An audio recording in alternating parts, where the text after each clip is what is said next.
오늘은 뭐가 있을까다? 골목어귀에서 들려온 작은 목소리에 재호는 걸음을 멈췄습니다. 그곳엔 먹을 것을 찾던 작은 소녀가 있었죠. 그런데 아이의 얼굴을 보는 순간 재호는 숨이 턱 막혀 그대로 얼어붙었습니다. 20년 전 잃어버린 제 딸 서아와 똑같았으니까요. 아가, 너 이름이 뭐니? 떨리는 목소리로 말을 건네자 아이는 놀란 듯 모습을 감춰버렸습니다. 텅 빈 골목에 혼자 남겨졌지만 아이의 잔상이 눈앞에서 사라지지 않았죠. 그 아이는 도대체 누구였을까요? 그리고 내 딸과 똑같은 얼굴로 왜 그런 곳에 있었던 걸까요? 사연 시작 전 구독과 좋아요를 눌러주시면 그곳으로 행복이 항상 깃들기를 바라겠습니다. 강신그룹 대저택의 정원에는 오색 풍선이 바람에 살랑거렸습니다. 3월의 봄바람이 불어와 테이블 위 하얀 천을 살짝 들썩이게 했죠. 오늘은 재호의 딸 서아가 8살이 되는 날이었어요. 재호는 현관에서부터 줄지어 들어오는 손님들에게 인사를 건네며 가끔씩 정원 쪽을 힐끗거렸습니다. 딸아이가 분홍색 드레스를 입고 친구들과 뛰어노는 모습이 멀리서 보였죠. 서아의 머리에는 늘 그랬듯 토끼 모양 머리핀이 반짝거렸습니다. 회장님, 오랜만입니다. 따님이 정말 예쁘게 컸네요. 거래처 사장이 악수를 청했고 재호는 사무적인 미소를 지으며 손을 맞잡았습니다. 그의 시선은 여전히 정원을 향했지만 끊임없이 다가오는 사람들 때문에 제대로 볼 수가 없었죠. 애정이 남편 옆에 서서 속삭였습니다. 여보, 서아가 계속 아빠 찾는데 잠깐이라도 가서 봐줘요. 재호가 고개를 돌려 아내를 바라봤어요. 애정의 얼굴이 창백해 보였습니다. 요즘 들어 가슴이 답답하다며 병원을 자주 다녔는데 오늘은 딸의 생일이라 무리를 한 것 같았죠. 조금만 더. 중요한 분들이 오셨으니 인사만 하고 갈게. 그때였습니다. 정원 한가운데 세워진 3단 케이크 앞으로 아이들이 모여들기 시작했죠. 서아가 케이크 앞에 서자 직원들이 촛불 8개에 불을 붙였습니다. 생일 축하 노래가 울려 퍼졌고 재호는 그제야 손님들 사이를 빠져나와 딸에게 다가갔습니다. 서아가 아빠를 보고 환하게 웃었죠. 그 순간만큼은 재호도 회장이 아닌 그저 한 아이의 아버지였습니다. 아빠, 같이 불 꺼요. 서아가 재호의 손을 잡아 끌었고 두 사람은 함께 촛불을 불어 껐습니다. 카메라 플래시가 터졌고 박수 소리가 정원을 가득 채웠죠.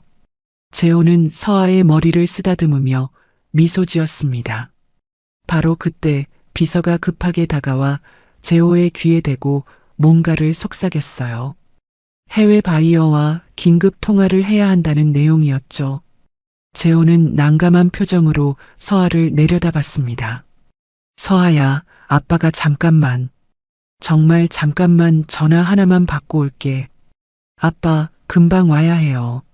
선물 뜯을 거예요. 재호는 딸의 볼에 입을 맞추고 서둘러 집 안으로 들어갔습니다. 통화는 생각보다 길어졌죠. 10분이 지났을까요? 재호가 다시 정원으로 나왔을 때 아이들은 여전히 떠들며 놀고 있었지만 서아의 모습은 보이지 않았습니다. 서아야? 재호가 주변을 둘러봤지만 분홍색 드레스는 어디에도 없었어요. 가슴이 철렁 내려앉았습니다. 애정에게 다가가 물었죠. 여보, 서아 봤어? 애정도 불안한 표정으로 고개를 저었습니다. 두 사람은 서둘러 집안을 뒤지기 시작했어요. 서아의 방, 화장실, 창고까지 샅샅이 찾았지만 아이는 없었습니다. 보안팀장이 CCTV를 확인하러 달려갔고 잠시 후 창백한 얼굴로 돌아왔죠.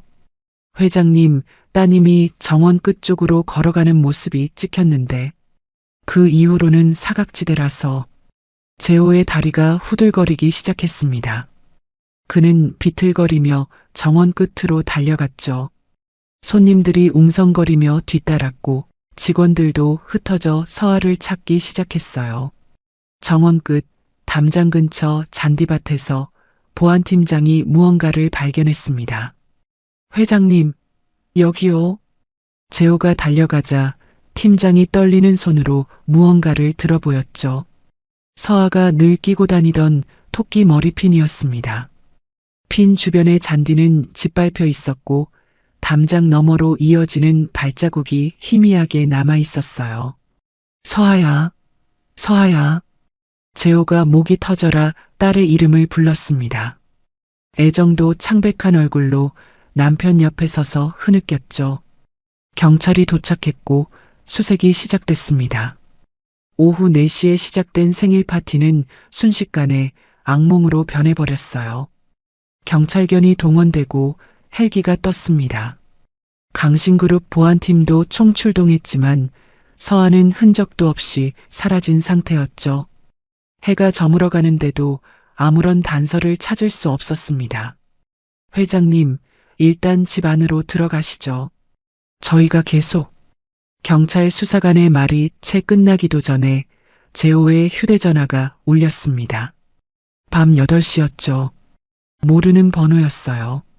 주변이 순식간에 조용해졌고 모든 시선이 재호의 휴대전화에 쏠렸습니다. 재호는 떨리는 손으로 전화를 받았습니다.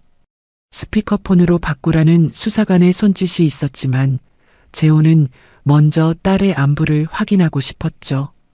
여보세요. 음성 변조기를 사용한 듯한 기계음이 들려왔습니다. 딸을 데리고 있다. 재호의 얼굴이 하얗게 질렸습니다. 다리가 떨려서 비서가 부축해야 했죠. 우리 서아 괜찮은 거예요? 원하는 것은 무엇이든 다 들어드릴게요. 제발 저희 아이를 돌려주세요. 24시간 뒤에 다시 연락하겠다. 경찰에 신고하면 딸을 다시는 못 본다. 잠깐만. 서아 목소리만이라도. 뚝. 전화가 끊어졌습니다. 재호는 휴대전화를 쥔 채 무릎이 꺾였어요. 경찰들이 급하게 번호 추적에 들어갔지만 선불폰이라 단서를 찾기 어려웠죠. 그때 애정이 가슴을 움켜쥐며 비명을 질렀습니다. 그녀의 몸이 뒤로 넘어가려는 순간 재호가 달려가 아내를 안았어요. 애정의 얼굴은 파랗게 질려 있었고 식은 땀이 줄줄 흘러내렸습니다. 심장이 불규칙하게 뛰는 게 재호의 가슴에까지 느껴졌죠. 119 불러. 빨리. 누군가의 외침에 비서가 전화를 걸었고 10분도 안 되어 구급차가 도착했습니다. 애정은 들것에 실려 구급차로 옮겨졌고 산소 마스크를 쓴 채 의식이 희미해져 갔죠. 여보, 정신 차려. 서아 찾아야지. 우리 서아. 재호가 아내의 손을 잡고 울부짖었지만 애정은 이미 의식을 잃은 상태였습니다. 구급대원이 재호를 말렸어요. 회장님, 같이 타시죠. 병원까지. 아니요. 전 여기 있어야 해요. 그 사람들이 다시 연락할지도. 재호는 갈등했습니다. 쓰러진 아내를 따라가야 할지, 딸을 기다려야 할지. 결국 그는 비서에게 애정을 부탁하고 집에 남았죠.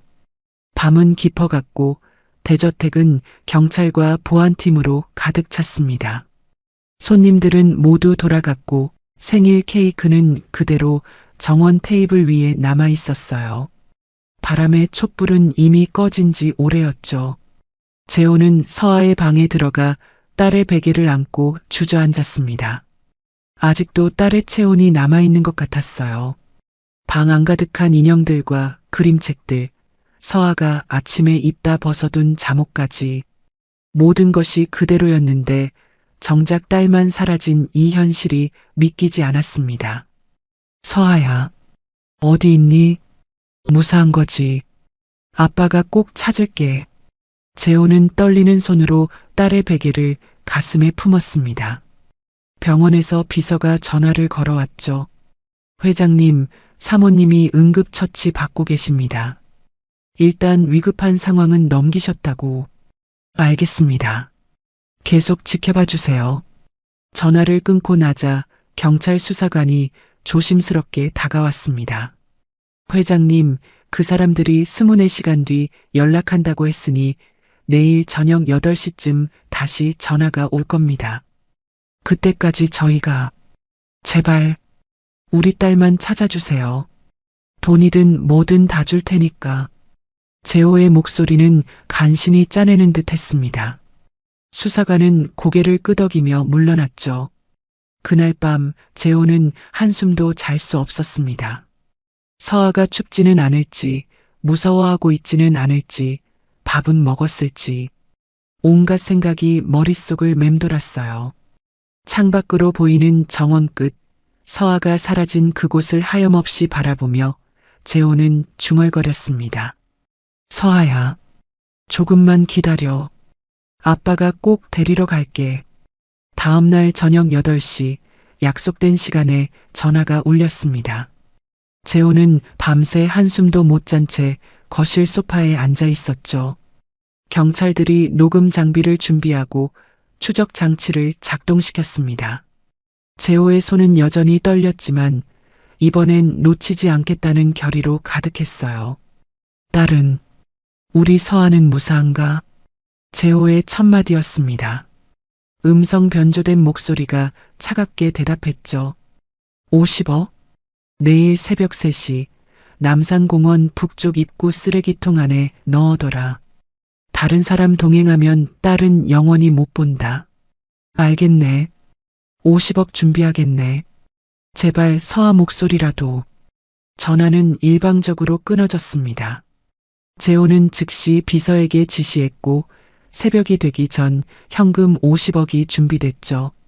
검은 가방 4개에 나눠 담긴 돈을 보며 재호는 간절히 기도했습니다. 이 돈과 바꿔서라도 딸만 돌아온다면. 새벽 3시 지정된 장소에 돈을 놓고 왔습니다. 경찰은 멀찍이 서 지켜볼 수밖에 없었죠. 1시간이 지나고 2시간이 흘렀지만 서아는 나타나지 않았습니다. 새벽 5시쯤 누군가 가방을 가져가자 경찰들은 곧바로 그를 추적했지만 그는 서아를 데려간 사람이 아니었죠. 노숙자에게 심부름을 시켜 돈을 회수하려던 것이었습니다.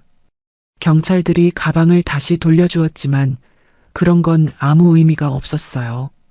이틀이 지났습니다. 3일이 지났죠. 일주일이 흘러도 범인들의 연락은 완전히 끊겼고 서아의 행방은 오리무중이었습니다. 전국 방송에서 매일같이 서아의 사진을 내보냈고 거리 곳곳에 전단지가 나붙었어요.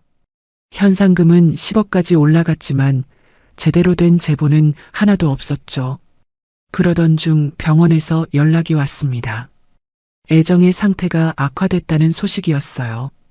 회장님, 사모님께서 계속 따님 이름을 부르시면서 심장 박동이 매우 불안정합니다. 재호가 병원에 도착했을 때 애정은 산소호흡기를 달고 있었습니다.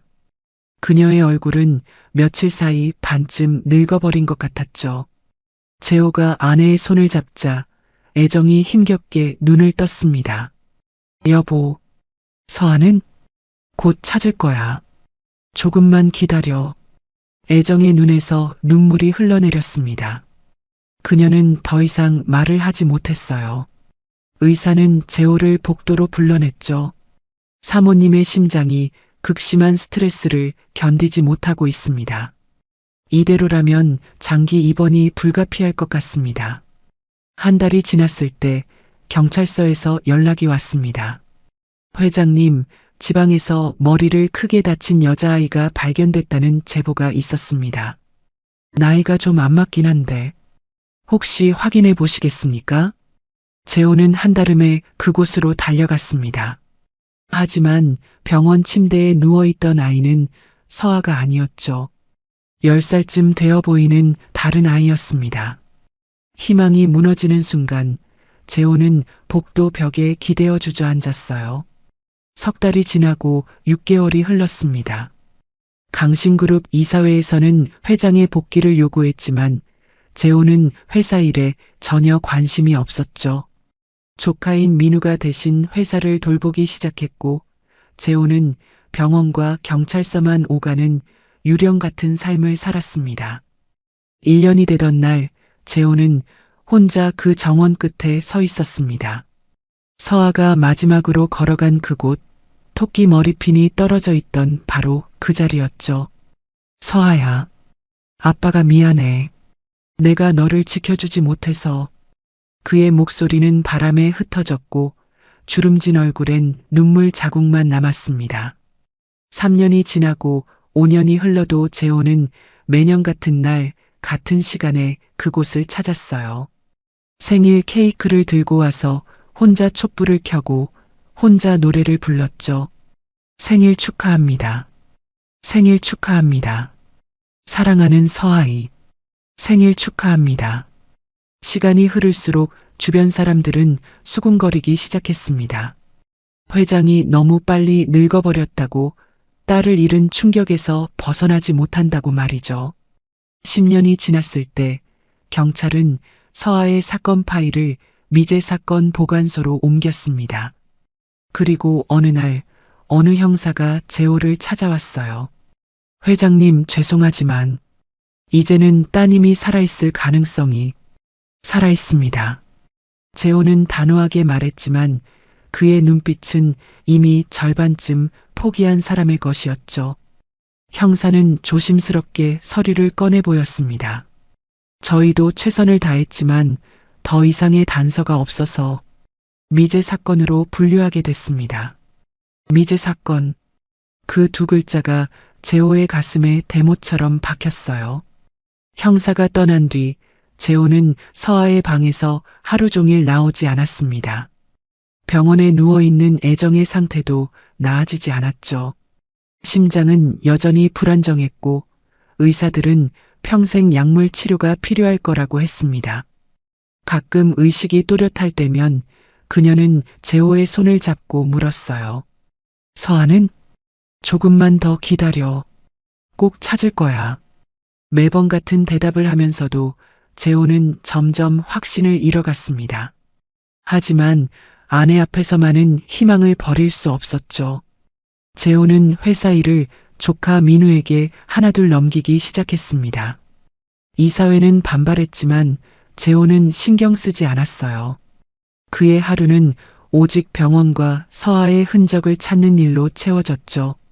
매년 서아의 생일이 되면 재호는 여전히 그 정원 끝을 찾았습니다. 16번째, 17번째, 18번째 생일. 케이크의 촛불 개수만 늘어갈 뿐 불어 꺼줄 아이는 돌아오지 않았어요. 서아야, 이제 18살이구나. 고등학생이 됐겠네. 혼자 중얼거리는 재호의 모습을 본 직원들은 안타까워했습니다. 한때 카리스마 넘치던 회장이 점점 늙고 초췌해져가는 모습이 딱했죠. 경찰서 미제 사건 보관소 어딘가에 서아의 파일이 먼지를 뒤집어 쓰고 있을 거라 생각하니 재호는 견딜 수 없었습니다. 하지만 어떻게 해야 할지 알 수 없었어요. 전국을 뒤졌지만 단서는 없었고 범인들은 감쪽같이 사라진 뒤였으니까요. 시간이 흐를수록 세상 사람들은 서아를 잊어갔습니다. 언론도 더 이상 관심을 갖지 않았고 전단지도 하나둘 떨어져 나갔죠. 하지만 재호와 애정에게만은 시간이 그날에 멈춰 있었습니다. 내가 그때 전화를 받지 말았어야 했는데. 매일 밤 같은 후회가 재호를 괴롭혔고 그는 점점 더 깊은 죄책감 속으로 가라앉았습니다. 딸을 지키지 못한 아버지, 아내를 병들게 한 남편. 그런 자책 속에서 재호는 스스로를 고립시켜 갔죠. 날이 갈수록 재호는 말수가 줄었고 사람들과의 만남도 피했습니다. 그저 매일 같은 일상을 반복할 뿐이었어요. 아침에 서아의 사진을 보고 병원에서 아내를 돌보고 저녁엔 홀로 정원을 거니는 일. 미제로 남은 사건. 영원히 풀리지 않을 수수께끼. 그것이 재호의 남은 인생을 짓누르는 무게가 되어버렸습니다. 그로부터 또 10년이 흘렀습니다. 이제 63세가 된 재호는 완전히 다른 사람이 되어 있었어요. 거울에 비친 자신의 얼굴을 볼 때마다 낯선 노인이 서 있는 것 같았죠. 깊게 패인 주름과 하얗게 센 머리카락이 지난 세월의 무게를 말해주고 있었습니다. 아침 6시 재호는 늘 같은 시간에 눈을 떴습니다. 침대 옆 탁자에 놓인 서아의 사진을 한참 바라본 뒤에야 몸을 일으켰죠.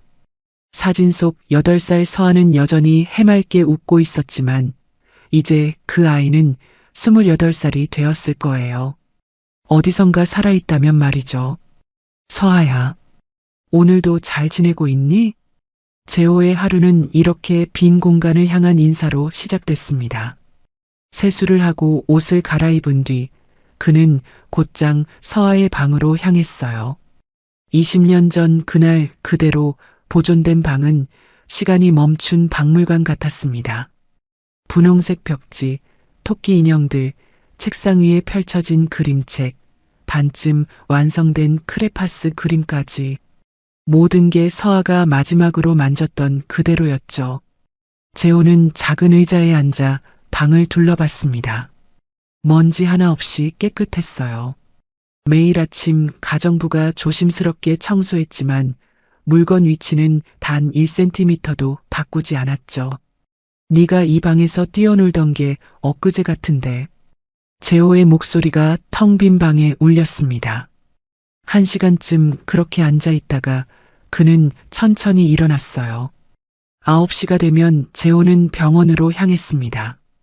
특실병동 끝방, 20년째 같은 곳에 아내 애정이 누워 있었죠. 의식은 있지만 거의 반응이 없었고 하루 종일 천장만 바라보며 누워 있었습니다. 여보, 나야. 재호가 아내의 손을 잡았지만 애정은 미동도 하지 않았어요. 차가운 손에서 겨우 미약한 체온만 느껴질 뿐이었죠. 간호사가 들어와 차트를 확인하며 말했습니다. 어제도 밤새 안정적이셨어요. 오전에 잠깐 눈을 뜨셨는데 또 그 이름을 부르시더라고요. 서아. 애정의 입에서 나오는 유일한 단어였습니다. 재호는 아내의 이마를 쓸어내리며 속삭였어요. 조금만 더 기다려. 내가 꼭. 말을 끝맺지 못한 재호는 고개를 숙였습니다. 20년 동안 같은 약속을 반복했지만 지킬 수 없는 약속이었죠. 오후가 되면 재호는 회사 건물로 향했습니다. 하지만 회장실엔 가지 않았어요. 대신 1층 로비 한쪽 벤치에 앉아 오가는 직원들을 멍하니 바라봤죠. 가끔 직원들이 인사를 건넸지만 재호는 고개만 살짝 끄덕일 뿐이었습니다. 큰아버지, 조카 민우가 다가왔습니다. 38살의 민우는 이제 강신그룹을 완벽하게 이끌고 있었어요. 재호가 거의 모든 경영권을 넘긴 지 5년이 넘었죠. 오늘 중요한 계약건이 있는데 혹시 참석하실? 아니, 네가 알아서 해. 난 믿는다. 민우는 안타까운 표정으로 큰아버지를 바라봤습니다. 어린 시절부터 친아버지처럼 따랐던 큰아버지가 이렇게 껍데기만 남은 모습을 보는 건 가슴 아픈 일이었어요. 큰아버지, 가끔은 예전처럼 회사 일도 보시고. 민우야, 난 이제 끝난 사람이야. 네가 잘하고 있잖아. 재호의 목소리엔 아무런 감정이 없었습니다. 민우는 더 이상 말을 잇지 못하고 물러났죠. 저녁이 되면 재호는 집으로 돌아와 혼자 식사를 했습니다. 커다란 식탁에 혼자 앉아 밥 몇 숟가락 뜨다가 수저를 내려놓곤 했어요. 텅 빈 의자들이 더 크게 보이는 시간이었죠. 하지만 낮 시간에는 늘 밖으로 나왔습니다. 점심을 간단히 먹은 뒤 오후 산책을 하는 게 일상이었어요. 추운 겨울이지만 재호는 두꺼운 코트를 입고 매일 같은 길을 걸었어요. 집 근처 공원을 한 바퀴 돌고 좁은 골목길들을 천천히 걸으며 생각에 잠기곤 했습니다. 걸으면서 재호는 끊임없이 상상했어요. 서아가 살아있다면 지금쯤 결혼했을까? 아이도 낳았을까? 어떤 일을 하고 있을까? 28살. 성인이 된 지 오래인 나이였죠. 재호는 가끔 거리에서 비슷한 또래의 젊은 여성들을 보면 멈춰서서 바라보곤 했습니다. 혹시나 하는 마음에서였어요. 할아버지가 됐을 수도 있었는데 입에서 나온 입김이 하얗게 흩어졌습니다. 딸을 잃고 20년 그 시간 동안 재호는 점점 더 깊은 고독 속으로 가라앉았어요. 내가 그날 전화를 받지 않았더라면, 내가 서아 손을 놓지 않았더라면, 20년이 지났지만 그 10초의 순간은 여전히 생생했습니다. 케이크 앞에서 환하게 웃던 서아, 그리고 돌아서서 전화를 받으러 갔던 자신의 뒷모습. 오후 2시쯤 되었을까요? 차가운 바람에 코트깃을 여미며 공원을 지나 좁은 골목길로 접어들었을 때였어요. 무언가 작은 소리가 들렸고 재호는 그날따라 그 소리가 신경 쓰였습니다. 골목길을 돌자 저 앞에서 무언가가 움직였어요. 작은 뒷모습이었죠. 순간 재호는 발걸음이 멈췄습니다. 그 아이가 고개를 돌리는 순간 재호의 심장이 멎는 듯 했어요. 그 얼굴, 분명 처음 보는 얼굴인데 왜 이렇게 가슴이 뛰는 걸까요? 무언가 잊혀지지 않는 기억이 되살아나는 듯한 느낌에 재호는 그 자리에 얼어붙었습니다. 그 아이는 쓰레기통 앞에 쪼그리고 앉아 있었어요. 음식물 쓰레기통의 뚜껑을 열고 무언가를 찾고 있었죠. 8살쯤 되어 보이는 여자아이였습니다. 얇은 겨울 티셔츠는 여기저기 찢어져 있었고 신발은 발가락이 보일 정도로 해져 있었어요. 추운 겨울바람에 아이의 볼은 빨갛게 얼어 있었지만 그 얼굴을 본 순간 재호는 숨을 쉴 수가 없었습니다. 그 눈매, 그 코, 그 입술 모양. 20년 전 케이크 앞에서 웃던 서아의 얼굴이 거기 있었어요. 재호는 자신의 눈을 의심했습니다. 환각일까? 아니면 그리움이 만들어낸 착각일까? 아이는 쓰레기통에서 반쯤 먹다 버린 빵을 꺼내 들었습니다. 곰팡이가 핀 부분을 손으로 털어내고는 급하게 입으로 가져갔죠. 그 모습을 보는 재호의 가슴이 찢어지는 듯 했어요. 재호는 천천히, 아주 천천히 다가갔습니다. 발소리를 죽이려 했지만 차가운 바닥에서 나는 작은 소리에도 아이는 화들짝 놀라 고개를 들었어요. 그 순간 재호와 아이의 눈이 마주쳤습니다. 정면에서 본 얼굴은 더욱 충격적이었어요. 8살 서아의 얼굴이 그대로 거기 있었던 거죠. 똑같은 큰 눈, 똑같은 속눈썹, 심지어 오른쪽 눈가의 작은 점까지. 아가, 너. 재호가 떨리는 목소리로 말을 꺼내자 아이는 겁에 질린 표정으로 뒤로 물러났습니다. 손에 들고 있던 빵을 떨어뜨린 채 몸을 움츠렸죠. 무서워하지 마. 너 이름이 뭐니? 재호가 한 발 더 다가가자 아이는 벌떡 일어나 뒤도 돌아보지 않고 달려가기 시작했어요. 재호는 황급히 따라가려 했지만 아이는 이미 골목 모퉁이를 돌아 사라진 뒤였습니다. 잠깐, 기다려. 재호의 외침은 텅 빈 골목에 메아리 쳤을 뿐이었어요. 그는 아이가 사라진 방향을 멍하니 바라보다가 그 자리에 주저앉았습니다. 다리에 힘이 풀려버린 거죠. 손이 덜덜 떨렸습니다. 방금 본 것이 현실인지 꿈인지 분간이 안 됐어요. 20년 동안 수없이 상상했던 순간이었지만 막상 닥치니 어떻게 해야 할지 몰랐습니다. 내가 미친 거냐? 아니면 재호는 떨리는 손으로 휴대전화를 꺼내 민우에게 전화를 걸었습니다. 민우야, 지금 당장 와줄 수 있니? 큰아버지, 무슨 일이세요? 목소리가. 빨리 와. 집 근처 공원 옆 골목이야. 민우가 도착했을 때 재호는 여전히 그 자리에 서 있었습니다. 얼굴은 창백했고 눈빛은 무언가에 홀린 사람처럼 흐릿했죠. 큰아버지, 왜 이러세요? 어디 아프신 거 아니죠? 민우야, 내가 방금 서아를 봤어.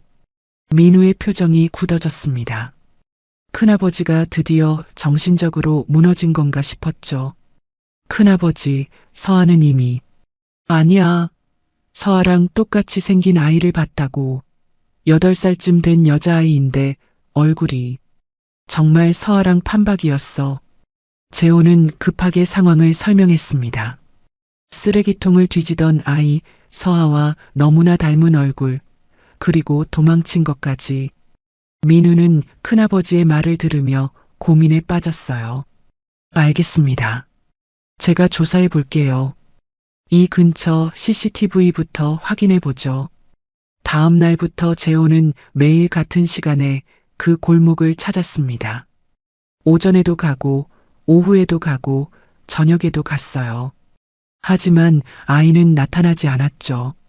3일째 되던 날, 재호는 골목뿐만 아니라 근처 다리 밑과 버스 정류장까지 범위를 넓혔습니다.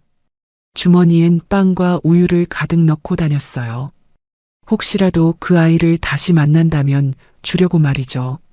일주일째 되던 날 저녁, 드디어 아이가 다시 나타났습니다. 이번엔 버스 정류장 의자 밑에 웅크리고 있었어요.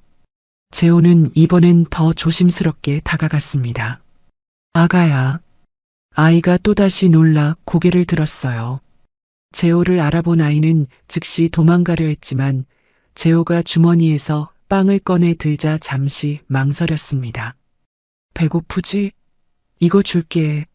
무서워하지 마. 재호는 빵을 바닥에 내려놓고 몇 걸음 뒤로 물러났어요. 아이는 경계하는 눈빛으로 재호와 빵을 번갈아 봤습니다. 배고픔이 두려움을 이긴 건 잠시 후였죠. 아이는 재빨리 빵을 집어들고는 또다시 달아났습니다. 그렇게 며칠이 지났어요. 재호는 매일 같은 장소에서 아이를 기다렸고 아이는 가끔 나타나 음식을 받아 달아나기를 반복했습니다. 그동안 민우는 열심히 조사를 진행했어요. 큰아버지, CCTV를 확인해 봤는데 확실히 그 아이가 자주 이 근처에 나타나는 것 같습니다. 하지만 어디서 오는지는 아직 계속 찾아봐. 그리고 주변 상인들한테도 물어봐줘. 혹시 그 아이에 대해 아는 사람이 있을지도 모르니까. 민우는 고개를 끄덕이며 메모를 했습니다. 사실 그도 궁금했어요. 큰아버지가 그렇게까지 확신하는 그 아이가 정말 서아와 닮았을까? 큰아버지, 혹시 사진이라도 찍어두셨어요? 아니, 다가가기만 하면 도망가서. 하지만 민우야, 정말이야. 그 아이는 서아랑 너무 닮았어. 환생이라도 한 것처럼. 재호의 눈에 눈물이 고였습니다. 20년 만에 느끼는 희망이었어요. 비록 서아는 아니지만 어쩌면 서아와 연관이 있을지도 모른다는 희망. 그 작은 불씨가 재호의 죽어있던 마음을 다시 뛰게 했습니다. 민우는 조사를 시작한 지 사흘째 되던 날 골목 근처 편의점을 찾았습니다. 새벽 근무를 하는 알바생이 뭔가 알고 있을 거라는 생각에서였죠. 혹시 8살쯤 되는 여자아이 본 적 있으세요? 이 근처에서 자주 보이는데. 민우가 보여준 CCTV 화면을 보자 알바생이 고개를 끄덕였습니다. 아, 그애요? 가끔 와요. 새벽 4시쯤 유통기한 지난 김밥이나 빵 버릴 때 나타나곤 하죠. 불쌍해서 몇 번 먹을 거 줬더니 경찰에 신고한다고 주인이 난리쳐서. 민우는 메모를 하며 계속 물었어요. 그 아이가 어디서 오는지 아세요? 글쎄요. 한 번은 다리 밑에서 오는 걸 봤어요. 근데 이상한 게 그 애가 가끔 사진 같은 걸 들고 있더라고요. 여자 사진인데 안고 울기도 하고. 재호는 민우의 보고를 들으며 가슴이 조여왔습니다. 여자 사진을 안고 온다니. 그게 누구의 사진일까요? 다음 날 민우는 다리 및 노숙자들을 찾아갔습니다. 몇 명에게 물어본 끝에 한 노인이 아이를 알고 있다고 했어요. 그 꼬마, 알지. 한 달 전부터 봤나? 말도 잘 안 하고 사람 피해 다니더라고. 근데 걸을 때 다리를 좀 절어. 오른쪽인가? 재호는 그 말을 듣는 순간 숨이 막혔습니다.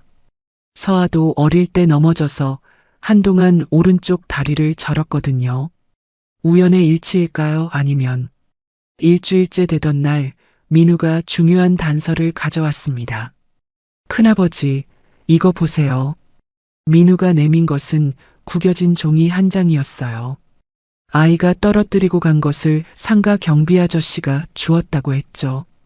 종이에는 아이가 그린 듯한 서툰 그림이 있었는데 구석에 희미하게 어떤 마크가 보였습니다.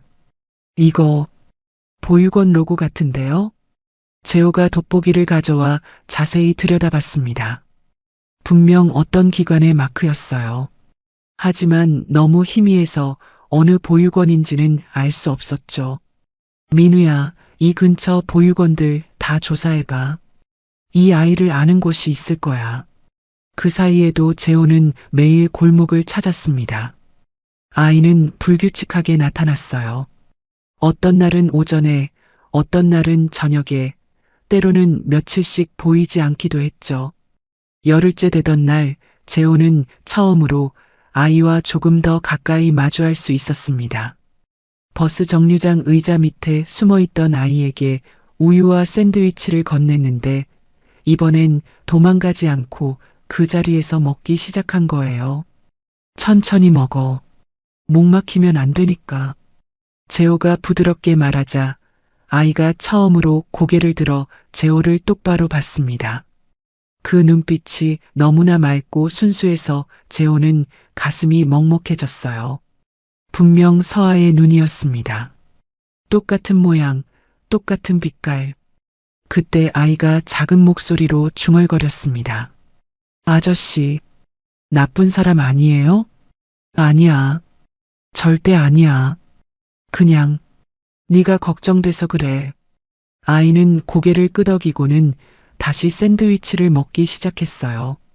재호는 조심스럽게 물었습니다. 너 어디서 자니? 집은 있어? 아이는 대답 대신 고개를 저었습니다. 그리고는 갑자기 무언가 생각난 듯 주머니에서 구겨진 사진 한 장을 꺼냈어요. 재호가 그 사진을 보는 순간 심장이 쿵 내려앉았습니다. 사진 속 인물은 알아볼 수 없을 정도로 흐릿했지만 젊은 여성인 것은 분명했어요. 아이는 그 사진을 가슴에 꼭 안으며 말했습니다. 엄마, 엄마 찾아야 해요. 재호의 목이 메었습니다. 이 아이도 엄마를 잃은 걸까요? 그리고 혹시 그 엄마가 어디 계신지 아니? 아이는 또다시 고개를 저었습니다. 그러더니 갑자기 일어나서 달아나기 시작했어요. 재호는 이번엔 따라가지 않았습니다. 대신 아이가 떨어뜨리고 간 것이 없나 살펴봤죠. 의자 밑에 작은 종이 조각이 하나 있었습니다. 펼쳐보니 누군가의 전화번호가 적혀 있었어요. 희미하게 지워진 글씨지만 겨우 읽을 수 있었죠. 민우에게 연락해 번호를 조사해달라고 부탁했습니다. 그리고 며칠 후 민우가 놀라운 소식을 가져왔어요. 큰아버지, 이 번호 없어진 번호예요. 그런데 마지막 명의자가 누군데? 정도윤이라는 사람입니다. 보육원 출신이고 공사장 사고로 사망했다고 나와 있어요. 재호는 깊은 한숨을 내쉬었습니다. 실마리를 찾은 것 같으면서도 더 큰 수수께끼에 빠진 기분이었죠. 그러던 중 골목 근처에서 작은 식당을 하는 아주머니가 민우에게 중요한 정보를 알려줬습니다. 그의 말이에요? 가엾어서 몇 번 밥 먹였어요. 근데 항상 엄마 찾는다고 하더라고. 엄마는 아빠 찾으러 갔다나? 무슨 소린지. 재호는 그 말에 온몸에 전율이 흘렀습니다. 엄마는 아빠를 찾으러 갔다. 그게 무슨 의미일까요? 시간이 지날수록 재호의 마음속엔 한 가지 생각이 점점 커져갔습니다. 이 아이가 혹시 서아의 딸은 아닐까?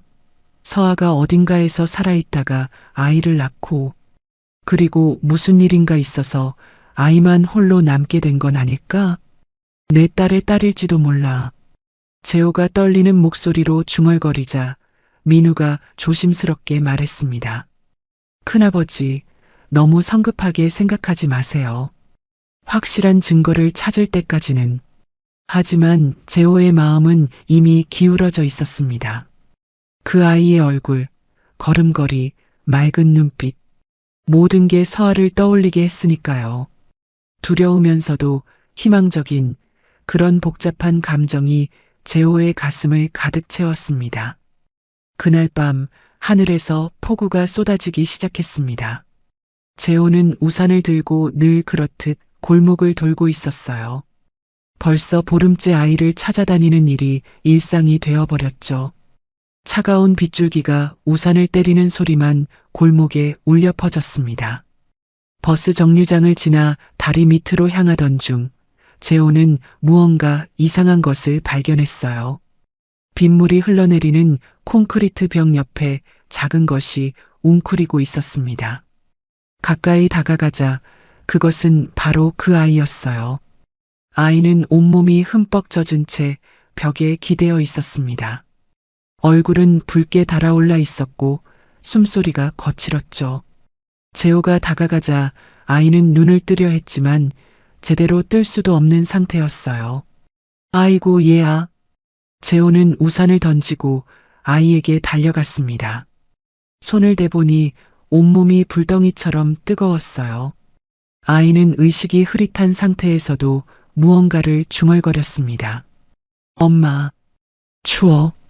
재호는 망설임 없이 코트를 벗어 아이를 감싸고 품에 안았습니다.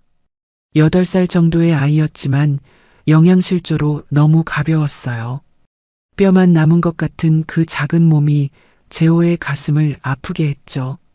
재호는 아이를 안고 큰 길로 뛰어나갔습니다. 택시를 잡으려 했지만 폭우 때문에 쉽지 않았어요. 결국 자신의 휴대전화로 민우에게 전화를 걸었습니다.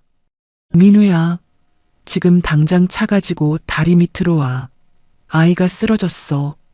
10분도 안 되어 민우의 차가 도착했고 재호는 아이를 안은 채 뒷좌석에 탔습니다. 병원까지 가는 내내 아이는 헛소리를 계속했어요. 엄마, 어디 갔어? 나 혼자 무서워. 응급실에 도착하자 의료진이 달려왔습니다. 아이를 침대에 눕히고 검사를 시작했죠. 의사가 재호에게 다가와 물었어요. 보호자이신가요? 재호는 잠시 망설였습니다. 그러다가 입을 열었죠.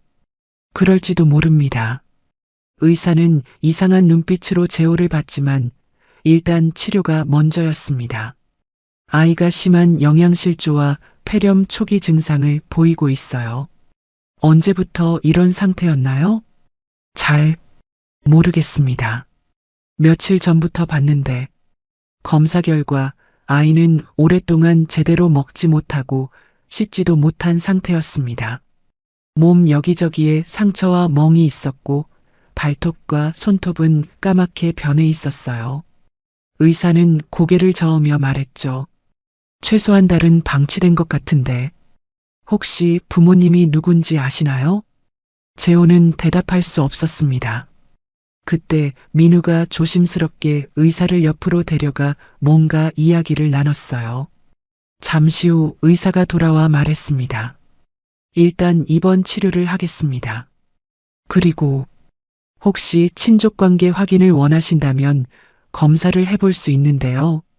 재호의 가슴이 쿵 뛰었습니다. DNA 검사. 그것이 모든 의문을 풀어줄 수도 있었죠. 네, 부탁합니다. 의료진이 재호와 아이의 혈액을 채취했습니다. 결과는 3일 후에 나온다고 했어요. 재호는 그 3일이 3년처럼 느껴질 것 같았습니다. 아이는 입원실로 옮겨졌고 수액을 맞으며 잠들어 있었어요. 재호는 침대 옆 의자에 앉아 아이의 얼굴을 가만히 바라봤습니다.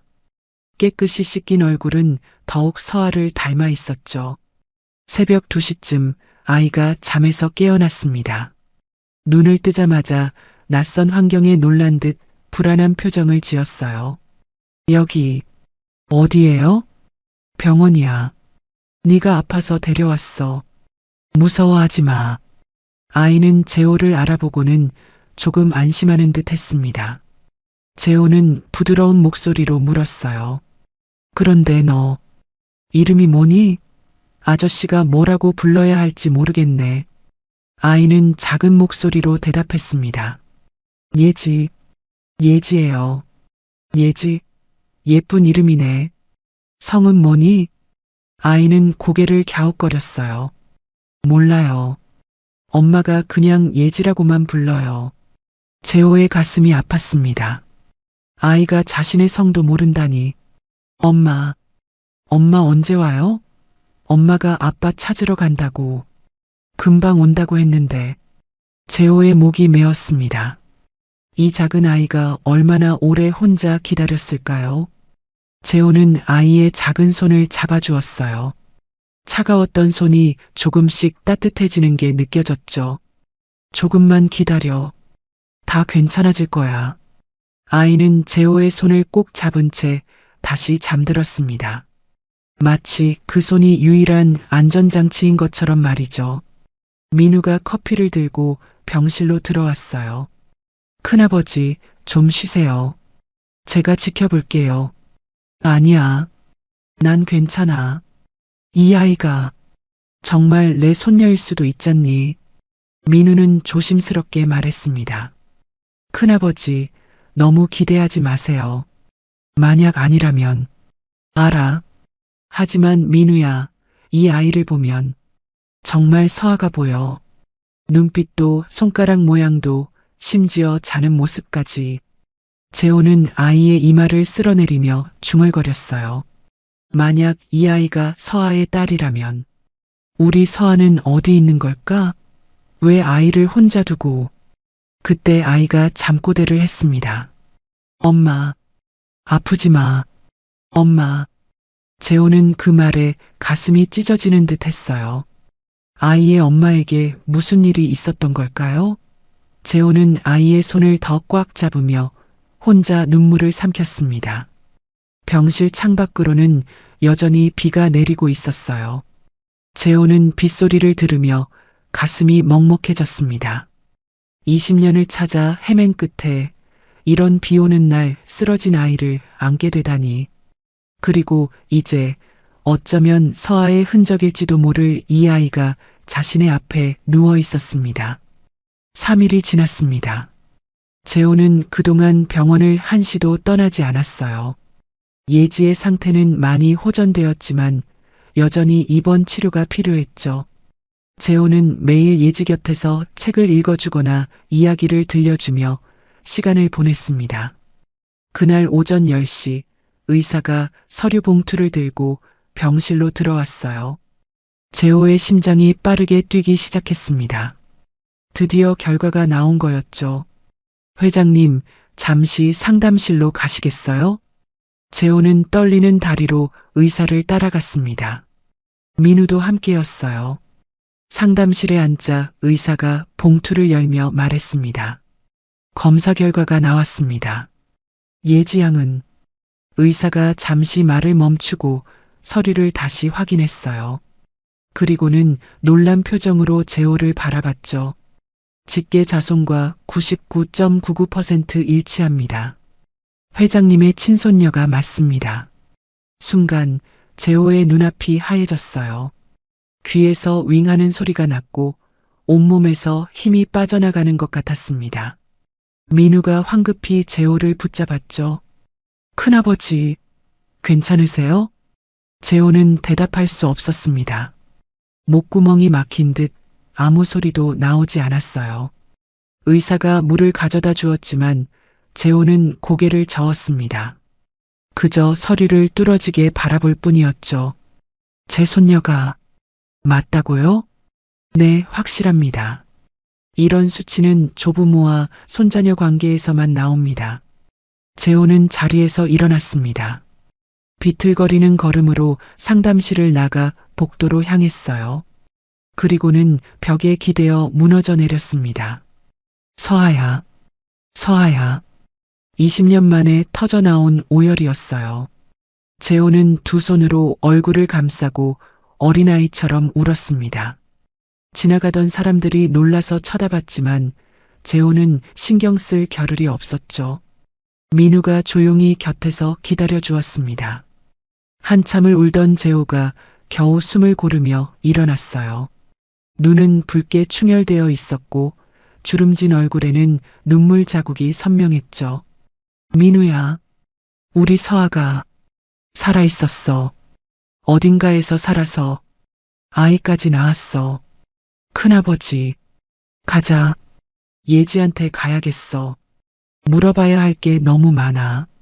병실로 돌아온 재호는 침대에 앉아있는 예지를 바라봤습니다. 이제 알고 보니 정말 서아와 닮은 구석이 한두 가지가 아니었어요. 눈매, 콧날, 입술 모양, 심지어 머리카락 색깔까지. 재호는 예지 옆에 조심스럽게 앉았습니다. 예지가 고개를 들어 재호를 봤어요. 그 맑은 눈빛에 재호는 또다시 가슴이 먹먹해졌죠. 예지야, 내 할아버지. 며칠 사이에 예지는 재호를 할아버지라고 부르기 시작했어요. 재호가 그렇게 불러도 된다고 했거든요. 예지야, 할아버지가 물어볼 게 있는데 너희 엄마는 지금 어디 계시니? 예지의 표정이 어두워졌습니다. 고개를 숙이며 작은 목소리로 대답했어요. 엄마, 아빠 찾으러 간대요. 아빠를 찾으러? 언제? 모르겠어요. 오래됐어요. 날이 많이 지났는데 잘 모르겠어요. 예지의 눈에 눈물이 고이기 시작했습니다. 재호는 마음이 아팠지만 계속 물어야 했어요. 그래서 엄마가 뭐라고 했니? 아빠 찾으러 간다고. 근데 안 왔어요. 예지가 흐느끼기 시작했습니다. 재호는 예지를 꼭 안아주었어요. 그 작은 몸이 떨리는 게 가슴 아팠죠. 엄마 이름이 뭐니? 엄마를 뭐라고 불러? 엄마는 엄마예요. 다른 이름은 몰라요. 예지는 엄마의 이름조차 모르는 거였어요. 그럼 아빠는?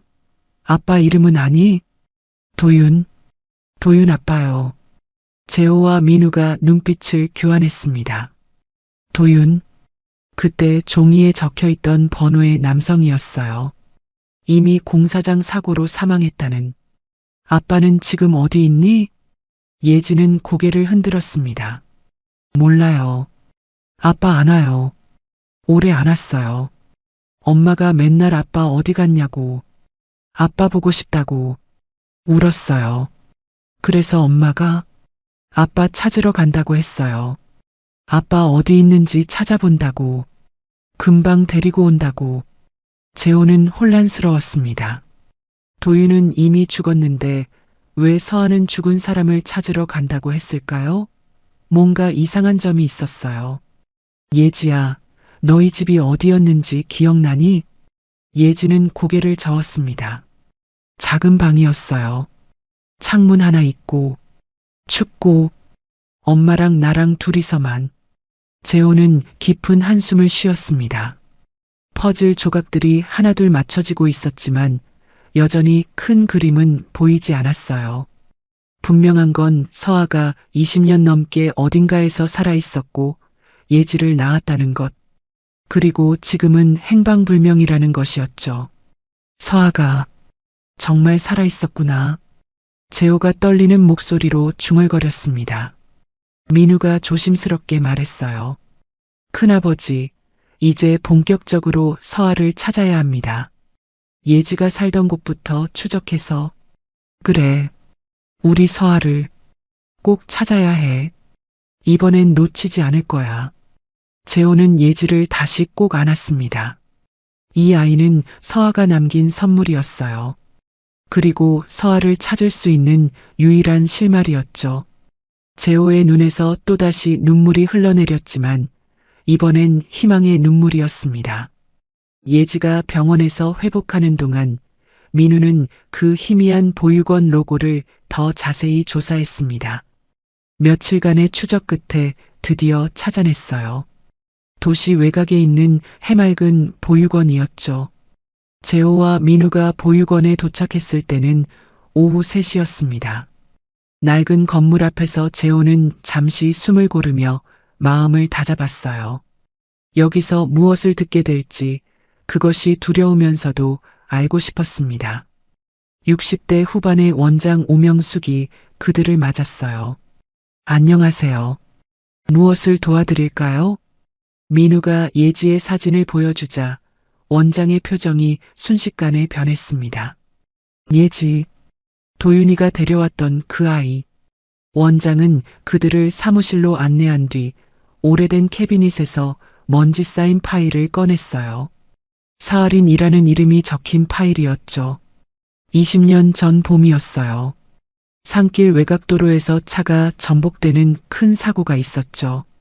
재호의 숨이 멎었습니다. 그때 원장이 말을 이었어요.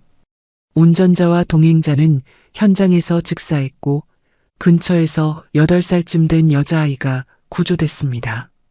아이는 바위 아래 숨어서 얼굴을 두 손으로 가리고 있었대요. 재호와 민우가 눈빛을 교환했습니다. 그들의 차량이 인적 드문 곳에 사고가 나는 바람에 서아를 찾을 수가 없었던 거였죠. 20년 만에 알게 된 진실이었어요. 그리고 아이 얼굴이 너무 심하게 다쳤었어요. 원장이 당시 사진을 보여줬습니다. 얼굴 전체가 붕대로 감긴 작은 아이. 재호는 사진을 보는 순간 가슴이 무너져 내렸어요. 이마, 턱, 광대뼈. 거의 원형을 알아볼 수 없었죠. 하지만 더 심각한 건 원장이 한숨을 쉬었습니다. 뇌 손상이었어요. 아이의 지능이 5살 수준으로 영구적으로 손상됐다고 했습니다. 재호의 눈에서 눈물이 흘러내리기 시작했어요. 서아가, 우리 똑똑하고 영리했던 서아가 그런 상태로 20년을 살았다니. 이름을 물어도 대답을 못했어요. 그저 사아, 이 소리만 반복했죠. 그래서 사할인이라고 임시 등록을 했습니다. 원장이 관찰 일지를 펼쳤습니다.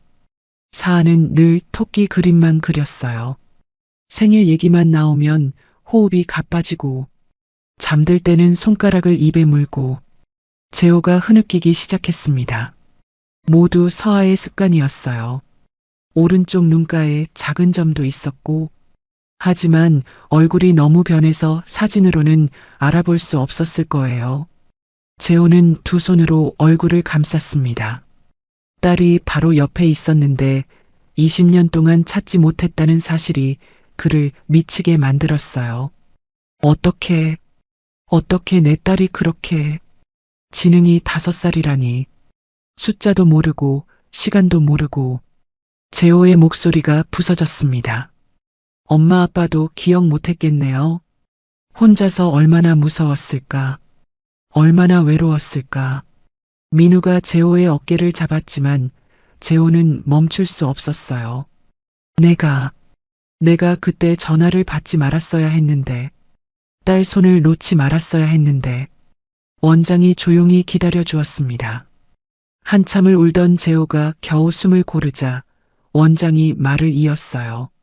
사아가 18살이 되자 퇴소를 했어야 했어요. 그때 도윤이가 찾아왔죠. 도윤이도 우리 보육원 출신이었어요. 도윤의 사진을 보여주며 원장이 설명했습니다. 도윤이는 사아를 정말 아꼈어요. 제가 돌볼게요. 사아는 혼자 못 살아요 라면서 데려갔죠. 단칸방에서 둘이 살았대요.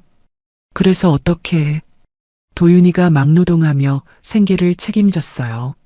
사아는 집에만 있었고 그러다 3년 전쯤 도윤이가 아이를 데리고 왔어요. 재호가 고개를 들었습니다. 예지였어요. 도윤이가 자기 딸이라고 했죠. 도윤이는 사아랑 예지랑 행복하게 살고 싶다고 했어요. 사아도 도윤이 옆에 있으면 그래도 굉장히 행복해 보였고요. 원장의 표정이 어두워졌습니다. 그런데 몇 달 전, 도윤이가 공사장에서 추락사고로 죽었다는 소식을 들었어요. 재호의 가슴이 조여왔습니다. 그 착한 청년이 그렇게 떠난 거였구나. 도윤이가 죽은 걸 사아는 이해 못했을 거예요. 지능이 5살이니까 죽음이 뭔지도 모르고 그저 도윤이가 어디 갔다고만 생각했겠죠. 원장이 서랍에서 작은 메모지를 꺼냈습니다. 잠시 망설이더니 입을 열었어요. 그리고 한 달쯤 전에 경찰에서 연락이 왔어요. 재호가 숨을 죽였습니다. 신원불명 여성이 길에서 쓰러져 죽었는데 주머니에서 우리 보육원 명함이 나왔다고. 재호의 얼굴이 하얗게 질렸습니다. 설마. 너무 야위어서 얼굴도 알아볼 수 없었대요. 며칠을 길에서 헤맨 것 같다고. 영양실조와 지병 악화로. 아니야. 재호가 갑자기 소리를 질렀습니다. 그리고는 무릎을 꿇고 바닥에 주저앉았어요. 아니야. 서아가 아니야. 내 딸이 아니라고. 하지만 마음속 깊은 곳에서는 이미 알고 있었습니다. 그게 서아라는 걸. 지적장애를 가진 딸이 도윤을 찾으러 나갔다가 길을 잃고 혼자서 그렇게 죽었다는 걸. 20년을 찾았는데. 재호의 목소리가 부서졌습니다. 겨우 한 달 전까지 살아있었는데 내가 조금만 더 빨리 찾았더라면. 재호는 바닥을 주먹으로 내리쳤어요. 서아야. 절규하는 재호의 모습에 민우도 눈물을 참을 수 없었습니다. 원장도 고개를 숙였어요. 재호는 온몸을 떨며 울부짖었습니다. 길에서 혼자 아무도 없는 곳에서 그렇게 죽어갔구나. 그 순간 재호의 머릿속에 서아의 마지막이 그려졌어요. 5살 지능으로 도윤 오빠 어디야 하며 거리를 헤매는 모습. 배고프고 목마르고 아픈데도 길을 찾지 못하고 결국 쓰러져서 내가 죽었어야 했는데 서아 대신 내가. 재호는 가슴을 치며 오열했습니다. 20년의 기다림이 이렇게 끝날 줄은 몰랐어요. 딸을 찾았지만 이미 세상에 없었고 그것도 불과 한 달 전에. 무연고 사망자로 처리됐다고요? 원장이 고개를 끄덕였습니다. 시림 유골 보관소에 임시 보관됐을 거예요. 재호는 다시 한번 무너졌습니다. 딸이 이름도 없이 얼굴도 없이 그저 번호로만 남아있다는 사실이 그의 영혼을 찢어놓았어요. 한참을 울던 재호가 떨리는 목소리로 물었습니다. 예지는? 그럼 예지는 어떻게 해? 갑자기 또 다른 비극이 떠올랐어요. 서아가 도윤을 찾으러 나간 후 8살 예지가 혼자 남겨졌을 거예요. 엄마를 기다리며 며칠을 굶고 결국 배고픔을 못 이겨 거리로 나와 쓰레기통을 뒤지다가 예지가, 내 손녀가 그렇게 떠돌게 된 거구나. 재호는 완전히 무너져 내렸습니다. 딸의 죽음과 손녀의 고통이 동시에 그를 짓누르고 있었어요. 한참을 울던 재호가 겨우 몸을 일으켰습니다. 눈은 충혈되어 있었고 온몸에 힘이 빠진 듯 민우가 부축해야 했어요. 원장 오명숙은 조용히 기다려주고 있었죠. 그때 원장이 무언가 생각난 듯 다시 캐비닛으로 향했습니다. 회장님, 이것도 보셔야 할 것 같은데. 원장이 작은 나무 상자를 들고 왔어요. 먼지가 수북이 쌓여 있었지만 조심스럽게 보관해온 흔적이 역력했습니다. 사아가 보육원에 있을 때 쓴 일기장이에요. 글씨는 서툴지만 혹시 필요하실까 해서 보관했었죠. 재호는 떨리는 손으로 상자를 받았습니다.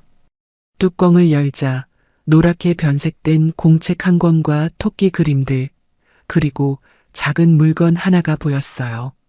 토끼 머리핀이었죠. 20년 전 정원에서 발견했던 것과 똑같은. 재호가 일기장을 펼쳤습니다. 5살 아이가 쓴 것처럼 삐뚤빼뚤한 글씨가 가득했어요. 첫 장에는 이렇게 적혀 있었습니다. 엄마, 아빠, 보고 싶어. 왜 나 안 데리러 와? 재호의 눈에서 또다시 눈물이 흘러내렸어요. 페이지를 넘기자 중간쯤에 그림이 나왔습니다. 서툴게 그린 생일 케이크와 촛불, 그리고 토끼 머리핀을 그린 그림도 있었죠. 왜 기억이 안 나? 이 문장 옆에는 울면서 쓴 듯 종이가 울퉁불퉁했습니다. 재호는 가슴이 찢어지는 듯 했어요. 서아가 얼마나 힘들었을까? 기억하고 싶은데 기억할 수 없었던 그 고통이 얼마나 컸을까? 마지막 장을 펼쳤을 때 재호는 숨을 멈췄습니다. 아빠, 나도 찾고 싶어. 미안해. 글씨 끝이 떨려 있었어요. 마치 울면서 쓴 것처럼. 재호는 더 이상 참을 수 없었습니다. 일기장을 가슴에 안고 바닥에 주저앉아 온몸을 떨며 울부짖었어요. 민우가 말없이 재호의 어깨를 붙잡았습니다. 그도 눈물을 참지 못하고 있었죠. 한참을 울던 재호가 떨리는 목소리로 민우에게 물었어요. 민우야, 사아가 서아였던 거지? 민우가 울먹이며 대답했습니다. 네, 큰아버지. 아이가 서아를 말하려다 끝까지 못한 거예요. 그 말을 듣는 순간 재호는 숨이 막히는 듯 했어요. 20년 동안 사아린이라는 이름으로 살았던 아이가 사실은 자기 이름을 말하려 했던 거였어요. 서아라고 끝까지 발음하지 못한 채 20년을 사아로 살았구나. 재호는 일기장을 다시 들여다봤습니다. 곳곳에 사아라고 쓴 흔적이 있었어요. 자기를 그렇게 부르는 사람들 때문에 그게 자기 이름인 줄 알았겠죠. 원장이 조용히 말했습니다. 이제야 알았네요. 사아가 그 유명했던 그 사건의 서아였다니. 재호는 고개를 들었어요. 눈은 퉁퉁 부어 있었지만 이제 병원으로 돌아가야 했습니다. 예지가 혼자 기다리고 있을 테니까요. 원장님 감사합니다. 이 일기장 가져가도 될까요? 물론이죠. 이제야 제자리를 찾아가는 거네요. 병원으로 돌아오는 차 안에서 재호는 일기장을 가슴에 품고 있었습니다. 민우가 조심스럽게 말했어요. 큰아버지 예지한테 얘기하실 거예요? 응. 언젠가 이야기해야지. 그 아이도 알아야 할 권리가 있으니까. 예지의 병실에 도착하자 예지는 침대에 앉아 창밖을 보고 있었어요. 재호가 들어오자 반갑게 웃었습니다. 할아버지, 오늘 안 오시는 줄 알았어요. 재호는 예지 옆에 앉아 손을 잡았습니다. 작고 따뜻한 손이었어요. 예지야, 할아버지가 중요한 얘기가 있어. 예지가 고개를 갸웃거렸습니다. 뭔데요? 예지야, 할아버지가 사실은 예지의 진짜 할아버지야. 친할아버지. 예지의 눈이 동그래졌어요. 진짜요? 진짜 할아버지? 응. 병원에서 검사도 했어. 예지 엄마가 할아버지 딸이었거든. 예지는 잠시 생각하더니 물었습니다.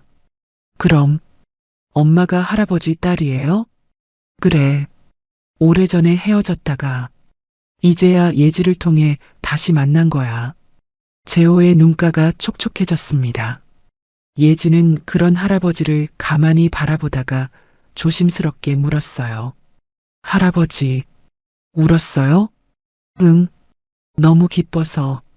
재호는 예지를 꼭 안아주었습니다. 그리고 부드럽게 물었어요. 예지야, 할머니도 있어. 병원에 계시는데 같이 만나러 갈래?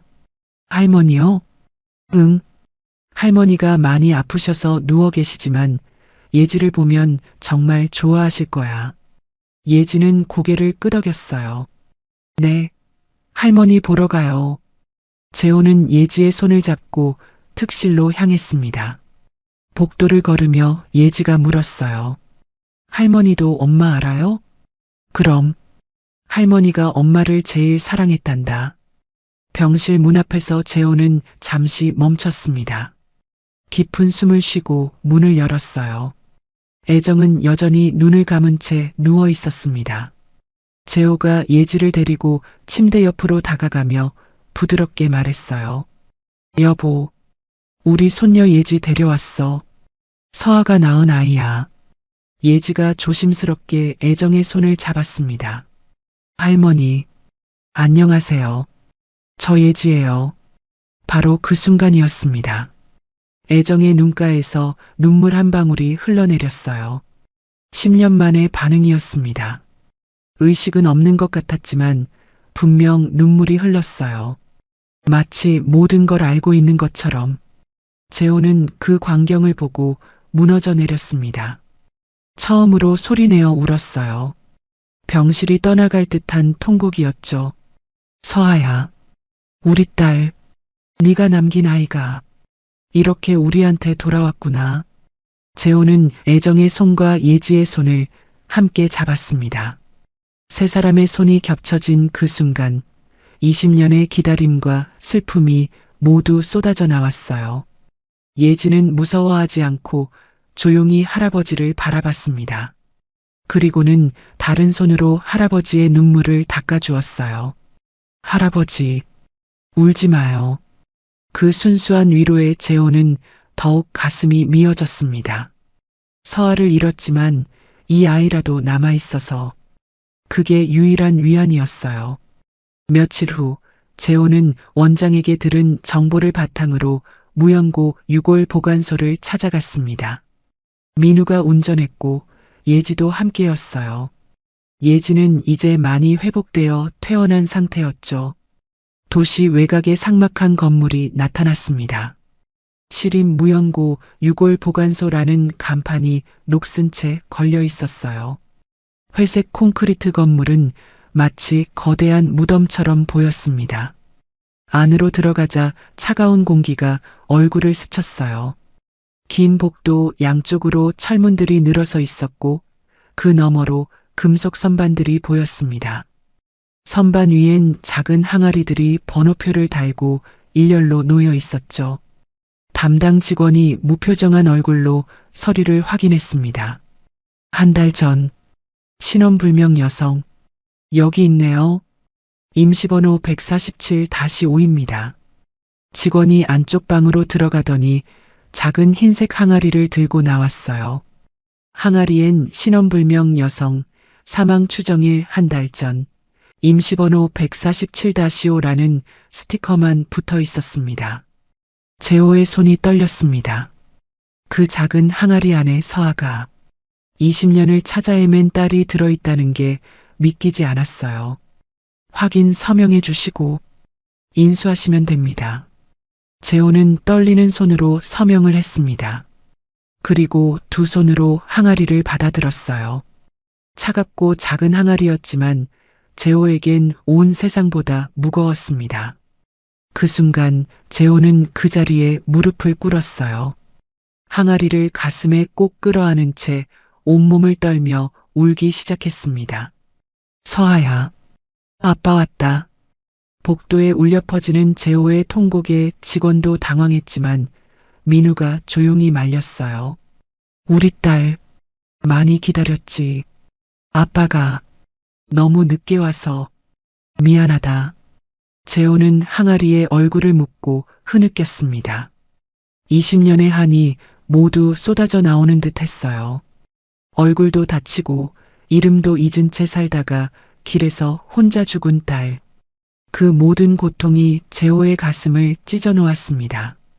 아빠가 지켜주지 못해서, 찾아주지 못해서 정말 미안해. 예지가 조심스럽게 다가왔어요. 그리고는 작은 손으로 항아리를 가리키며 속삭였습니다. 할아버지, 여기 엄마 있어요? 재호는 눈물로 얼룩진 얼굴로 예지를 바라봤습니다.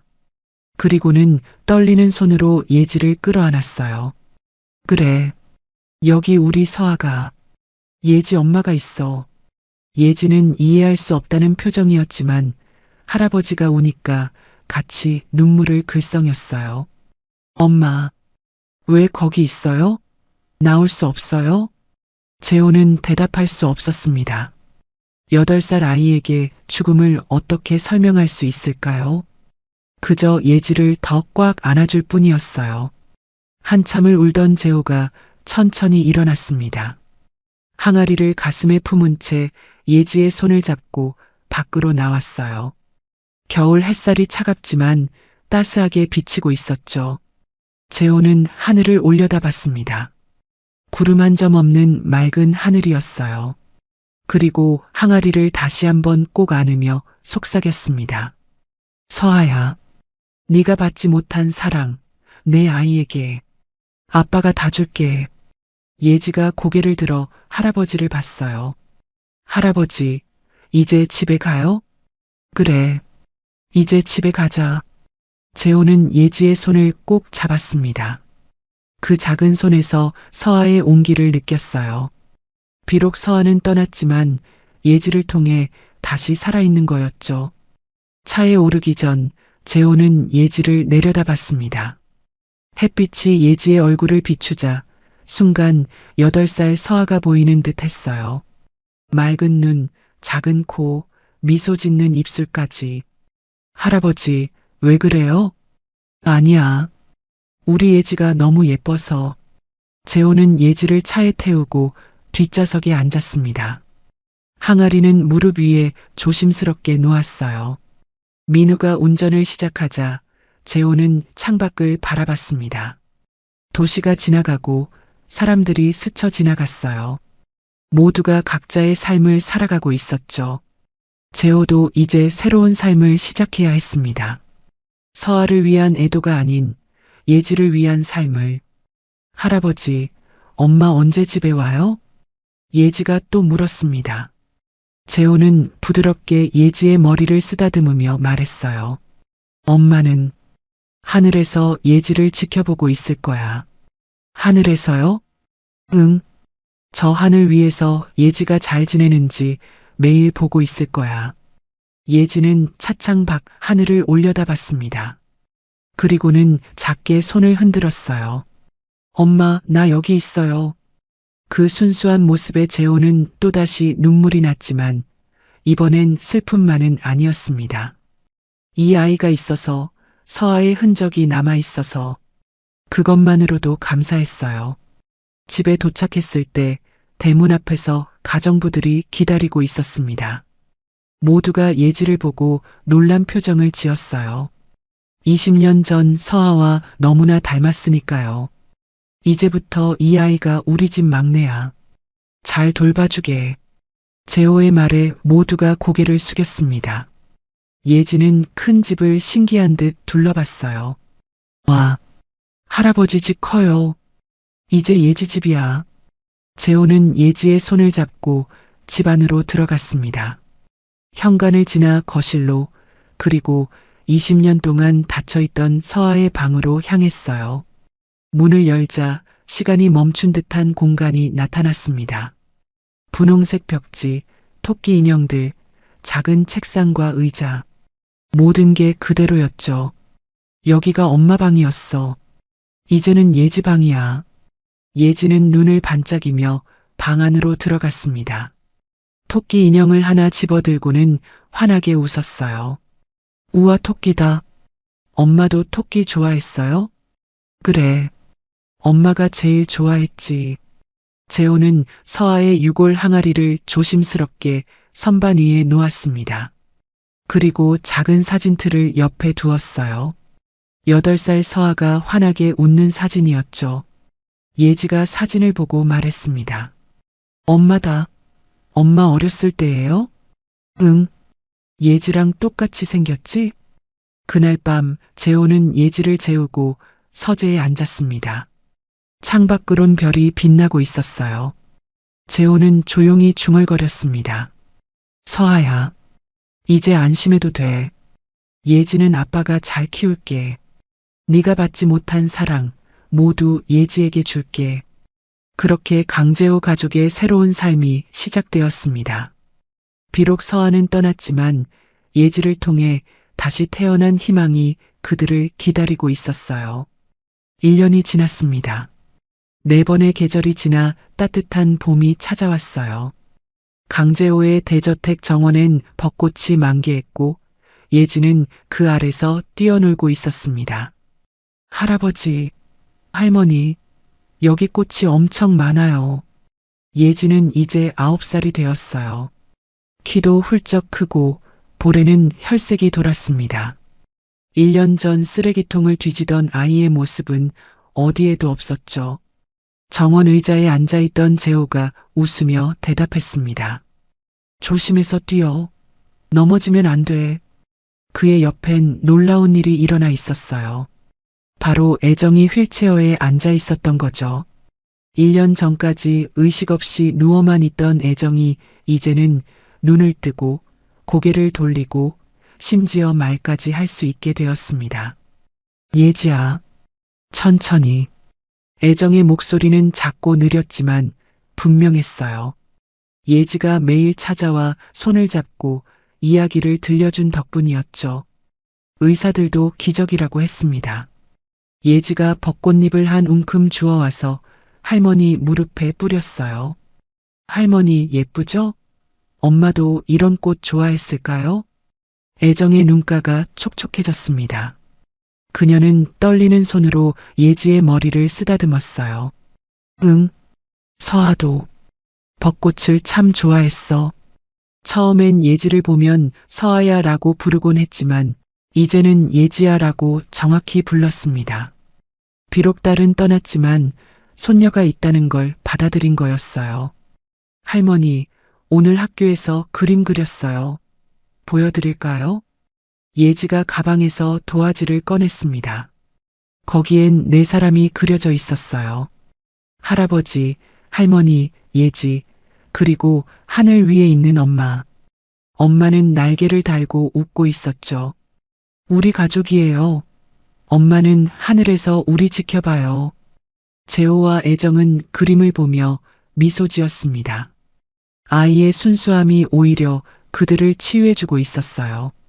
점심시간이 되자 3사람은 식탁에 둘러앉았습니다. 애정은 아직 혼자 먹기 어려워서 재호가 도와주었죠. 예지는 젓가락질이 서툴지만 열심히 먹었어요. 할아버지, 다음 주에 학교에서 소풍 가요. 그래. 어디로 가는데? 산으로요. 도시락도 싸간대요.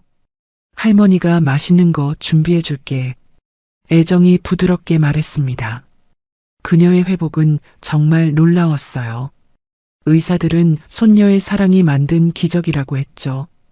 오후가 되자 3사람은 차를 타고 어딘가로 향했습니다. 도시 외곽의 조용한 낙골당이었어요. 서아의 유골이 안치된 곳이었죠. 예지가 꽃다발을 들고 앞장섰습니다. 엄마, 왔어요. 할머니도 같이 왔어요. 작은 유리문 너머로 서아의 사진이 보였어요. 8살 때의 환한 미소였죠. 재호는 유리문에 손을 대고 속삭였습니다. 서아야, 엄마도 많이 좋아졌어. 예지도 잘 크고 있고, 애정도 휠체어에서 일어나려 애썼어요. 재호가 부축하자 그녀는 떨리는 손으로 유리문을 만졌습니다. 서아야, 엄마야, 보고 싶어. 한참을 그렇게 서 있다가 예지가 말했어요. 할머니, 울지 마세요. 엄마는 우리 곁에 있어요. 여기. 예지가 자기 가슴을 가리켰습니다. 선생님이 그랬어요. 사랑하는 사람은 마음속에 영원히 살아있대요. 그 순수한 위로에 재호와 애정은 눈물 대신 미소를 지었습니다. 집으로 돌아오는 길 예지가 뒷좌석에서 잠들었어요. 재호는 백미러로 예지를 보며 말했습니다. 여보, 우리가 서아를 잃었지만 예지를 얻었네. 애정이 고개를 끄덕였어요. 서아가 우리에게 준 선물이야. 저녁이 되어 예지를 재우고 재호는 서재에 앉았습니다. 창밖엔 별이 빛나고 있었어요. 책상 위엔 가족 사진이 놓여 있었죠. 재호, 애정, 예지, 그리고 액자 한쪽에 작게 놓인 서아의 사진. 서아의 사진을 한참 동안 바라보고 있을 때 갑자기 문이 열리고 예지가 들어왔어요. 할아버지, 안 주무세요? 예지는 왜 앉아? 목말라서요. 재호는 예지를 안아 주방으로 데려갔습니다. 물을 따라주며 물었어요. 무서운 꿈 꿨어? 아니요. 좋은 꿈 꿨어요. 엄마가 나와서 같이 놀았어요. 재호는 예지의 머리를 쓰다듬었습니다. 그래, 엄마가 뭐래? 저한테 사랑한다고, 할아버지 할머니를 잘 부탁한다고 했어요. 재호의 가슴이 따뜻해졌습니다. 아이의 꿈속에서라도 서아가 행복했으면 좋겠다고 생각했어요. 다음 날 아침 햇살이 창문으로 쏟아져 들어왔습니다. 예지가 일찍 일어나 정원에서 뛰어놀고 있었어요. 할아버지, 할머니, 일어나세요. 날씨 진짜 좋아요. 재호와 애정은 창문 너머로 예지를 바라봤습니다. 봄 햇살 아래서 뛰노는 아이의 모습이 너무나 생기 넘쳤어요. 서아를 닮았네. 정말 많이. 애정이 말했습니다. 재호가 아내의 어깨를 감쌌어요.